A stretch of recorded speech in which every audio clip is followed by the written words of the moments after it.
I've never lost my faith in God. I've never had this great crisis of conscience when it comes to my religion. I did have a crisis of conscience when it came to my science. There was a time in my scientific career when things seemed to be going all wrong, when I had developed enemies. There were scientists who didn't want to quote my work, who were jealous of what I had done, who thought I had, acted improperly. And I thought they were acting improperly, and we couldn't speak to each other at meetings. And I got to the point where I was wondering, why am I doing this? Why study the moons of Jupiter when there are people starving in the world?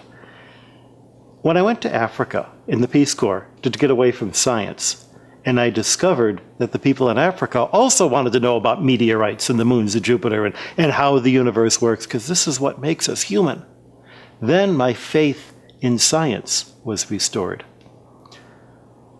But it's my religion that ultimately gives me the faith to do science. And it's my science that gives me the tools to understand ever more deeply the truths I've learned from my religion. And I would never want to give up either one.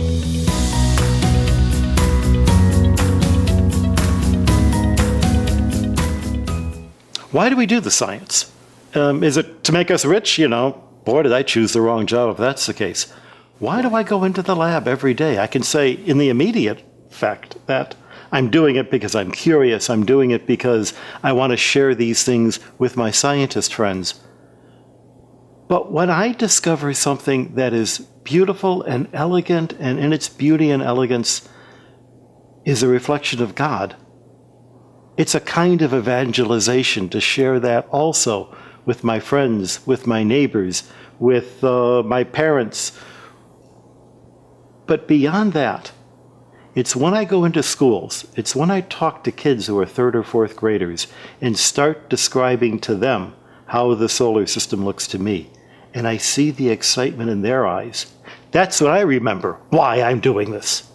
That's where they're giving me the energy and the desire to do it more and to do it better, and to remember that I worked all my life to be able to do this because I started out as a 2nd and a 3rd and a 4th grader with the dream to be able to touch a piece of outer space.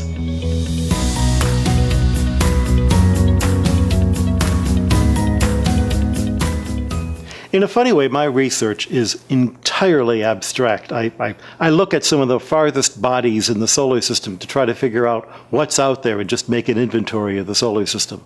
I do rather mundane measurements of not at all mundane rocks, pieces of the solar system. But even in this work, I'm reminded every day that the universe is bigger than just me and what's for lunch. I'm reminded that the sky overhead is not an impenetrable barrier, that this universe is a big and real place, a place that I can touch. When the meteorites come to Earth and I can hold them in my hand when I work on them in the lab, when the light from distant objects makes its little impact on my electronic cameras, not only can I touch this universe, but I can begin to understand it.